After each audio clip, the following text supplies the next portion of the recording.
காஞ்சி மக்கள் மன்றத்தின் ஒருங்கிணைப்பாளர், மேற்கு வங்காளத்திலே மம்தா பானர்ஜி கர்ஜிக்கிற மாதிரி தெலுங்கானாவிலே அங்கே ஒரு அக்கா அமைச்சராக இருக்காங்க. இதுமாரி பழங்குடியின மக்களுக்காக போராடிய தெலுங்கானாவில் அமைச்சர் போல இங்கு பழங்குடியின மக்களுக்கு தன் வாழ்நாளை அர்ப்பணித்து ஒரு கர்ஜனை செய்யக்கூடிய அக்கா மகேஷ் அக்கா அவர்களுக்கு வணக்கத்தை தெரிவித்துக் கொண்டு, டாக்டர் அம்பேத்கரை போல சட்டம் படித்து ஏழை எளிய மக்களை, பழங்குடியின மக்களை, தாழ்த்தப்பட்ட மக்களை சட்ட வல்லுநராக, கல்வி வல்லுநராக உருவாக்கிய எங்கள் அருமை தோழர் ஜெஸ்ஸி அக்காவை வணங்கி,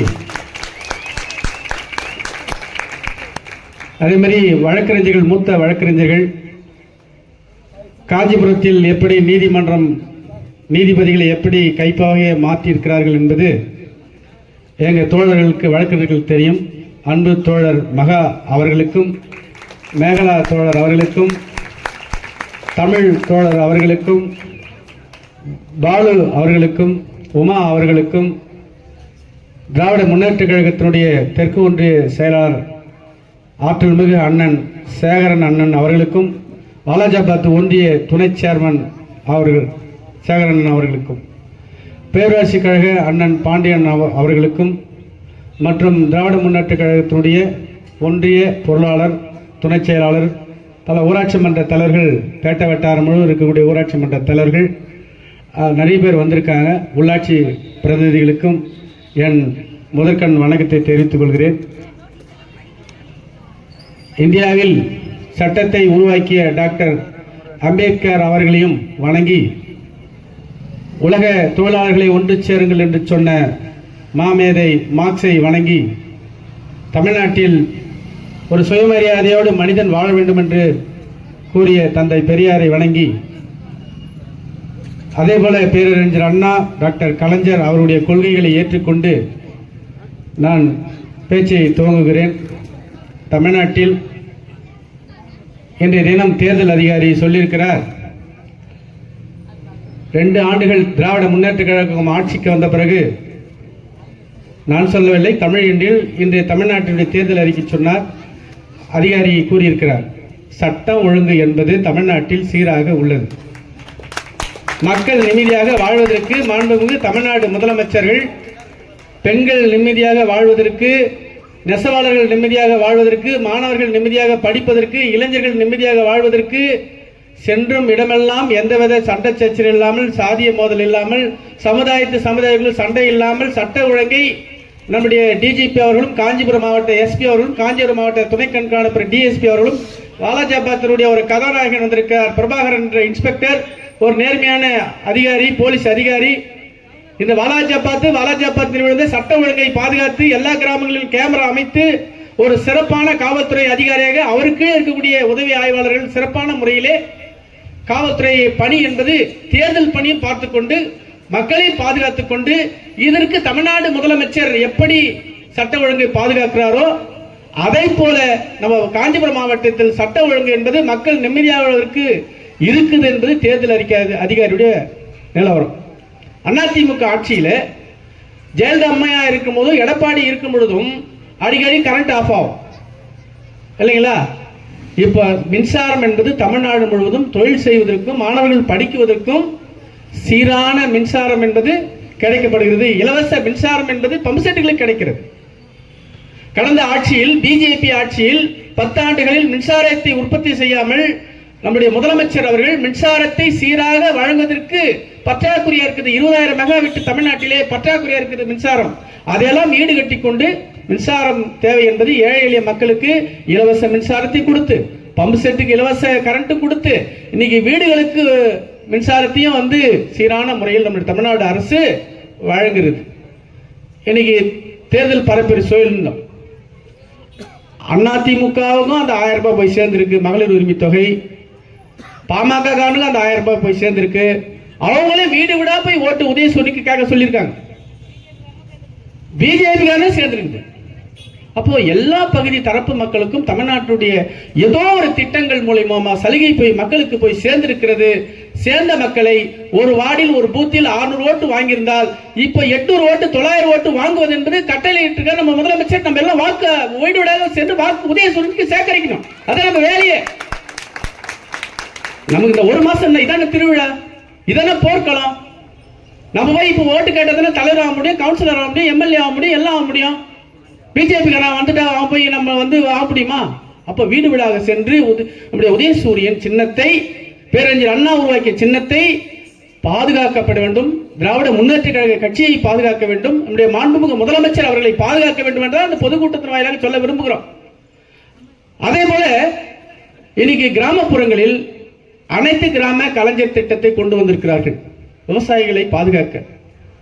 அது ஏராளமான சாலை வசதி, கிராமப்புறங்களில் கழுத்தமேடு போன்ற திட்டங்களை தமிழ்நாடு அரசு வாரி வாரி வழங்கிக் கொண்டிருக்கிறது. அதே மாதிரி கல்விக்காக மாணவர்களுக்கு உதவித்தொகை, மாணவிகளுக்கு உதவித்தொகை, காலை உணவு திட்டம், பழங்குடியின மக்கள் காலையிலே சாப்பிட முடியலன்னா, தாழ்த்தப்பட்ட மக்கள் காலையிலே சாப்பாடு செய்ய முடியாம வேலைக்கு போறதுனால காலை உணவு திட்டத்தை, சிறப்பான திட்டத்தை இந்தியாவிலேயே முதல் துவங்கியது தமிழ்நாடு தான். காலை உணவு திட்டம் வயிறார குழந்தைங்க சாப்பிடுது. மத்தியானமா சாப்பாடு போடுறோம், நோட்டு புக்கு இலவசமா தரோம், டிரஸ் இலவசமா தரோம், சாப்பாடும் போடுறோம், அந்த குடும்பத்துக்கும் தரோம், செருப்பும் தரோம், பையன் தரோம். இப்படி போன்ற கட்சி உதயசூரியத்தை விட முடியுமா? வேற யாரு வந்தா செய்ய முடியும்? பில்டிங் கட்டி கொடுத்துருங்க. ஒரு கிராமத்தில் பில்டிங், சத்துணவு கூடம் தனி, காலை உணவு திட்டத்துக்கு தனி, நூலகம் தனி, ஸ்கூல் கட்டிட புதிய கட்டிடங்கள் தனி. இது மாதிரி எந்த அரசு செய்யும்? தாய் உள்ளத்தோடு நம்ம மக்களை, இளைஞர்களை, மாணவர்களை, விவசாயிகளை பாதுகாத்து ஒரே இயக்கம் திராவிட முன்னேற்ற கழகம் உதயசூரிய சின்னம் மட்டும்தான். தட்டுங்களா? குறிப்பா எங்க கிராமத்தில் மட்டும் முதலமைச்சருடைய கருணையில், மாவட்ட செயலருடைய கருணையில், ஒன்றிய செயலர் அண்ணன் சேகருடைய கருணையில் ஏராளமான கோடிக்கணக்கான பணங்களை கிராமத்துக்கு வாரி வாரி கொடுத்துக்கிறாங்க. யாரையும் கொண்டு வர முடியாது. பட்டா மட்டும் அடங்கல் ஏற்ற வேண்டும் என்று 400 பேருக்கு, இந்த மாவட்டம் முழுவதும் 20,000 பேருக்கு பட்டாவை அடங்கல் ஏற்ற வேண்டும் என்று கோரிக்கை வைத்தோம். தமிழ்நாடு அரசு கனிவுடன் ஏற்றி ஏழை எளிய மக்களுக்கு, பழங்குடியின மக்களுக்கு, ஆதி திராவிட மக்களுக்கு, பிசி மக்களுக்கு, எம்பிசி மக்களுக்கு, ஜாதி விஷயம் இல்லாமல், அரசியல் விஷயம் இல்லாமல், எந்தவித சமரசம் என்று எல்லா மக்களுக்கும் எல்லா தாலுகாவிலும் விழா நடத்தி பட்டாவை வாங்கி கொடுத்தது திராவிட முன்னேற்ற கழகம். அவரிடம் உதயசூரியன் ஓட்டு கேளுங்க தலைமை முடிவெடுத்திருக்கிறது. தேர்தலில் போட்டியிடாத மக்கள் மன்றம், எந்த அரசியல் கட்சியும் நாங்கள் நன்கொடை வாங்க மாட்டோம், யாருக்கிடையுமே டொனேஷன் கேட்க மாட்டோம். ஒரு பொது வாழ்வு என்பது சொத்து, தனக்குன்னு சொத்து கிடையாது, தனக்குன்னு வீடு கிடையாது, தனக்குன்னு வங்கி கணக்கு கிடையாது. கம்யூனிஸ்டுகள் விட சிறப்பான முறையில் காஞ்சி மக்கள் மன்றம், ஜெசியாக்காவும் மக்கள் மகேஷாக்காவும் வாழ்ந்து வருகிறார்களே, அந்த இயக்கத்தை நாங்கள் உண்மையிலேயே இந்திய கம்யூனிஸ்ட் கட்சி நேசிக்கிறோம், பாராட்டுகிறோம், வாழ்த்துகிறோம். ஏன் கேட்டா, இது மாதிரி ஒரு அரசியல் இந்தியாவில் கிடையாது. 9ஆம் தேதி டாக்டர் திருமாவளவன் அவர்கள் அரசியல் பொது கூட்ட பிரச்சாரத்தை துவங்கி வச்சுட்டு போனார். 10,000 பேருக்கு காஞ்சிபுரத்தில் காசு கொடுக்காம, எங்கேயுமே வசூல் பண்ணாம, எந்த முதலாளிகள் போய் நாங்கள் கை நீட்டாம 10,000 பேர் காந்தி ரோட்டில் திரட்டிய கூட்டம் காஞ்சி மக்கள் மன்றம். அப்படிப்பட்ட மக்கள் மன்றம் இந்த தேர்தலிலே உதயசூரியன் சின்னத்திலே இந்த காஞ்சிபுரம், ராணிப்பேட்டை, திருவள்ளூர், திருவண்ணாமலை, சென்னை போன்ற 5 மாவட்டங்களில் உதயசூரியன் தான் வாக்களிக்க வேண்டும் என்று மக்கள் மன்றம் முடிவு எடுத்திருக்கிறது. அதை மனதார நாம் வரவேற்கிறோம்.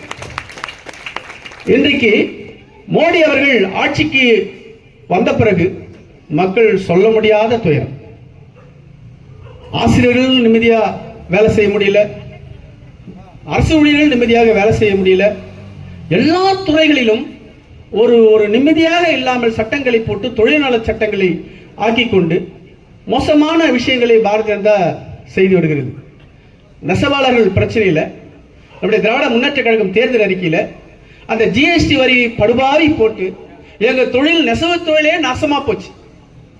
நெசவு தொழில் ஜிஎஸ்டி வரி போட்டு வாழ முடியாம, லோன் தர முடியல, கூட்டு சங்கங்களுடைய ஜனநாயகத்தை நெறித்து கடன் தொல்லையால நெசவாளர்கள் நீக்கி இந்த பேட்ட வட்டாரம் முழுவதும் நெசவு தொழில் இருக்கிற எங்களுடைய அருமை தொழில் நெசவாளர்களே, உங்களுக்கு விடிவெளியாக தேர்தல் அறிக்கையிலே ஜிஎஸ்டி வரி ரத்து செய்யப்பட வேண்டும் என்று திராவிட முன்னேற்ற கழக தேர்தல் அறிக்கையில் இருக்கு. நெசவாளர்கள் உதயசூரியன் ஓட்டு போடணும்.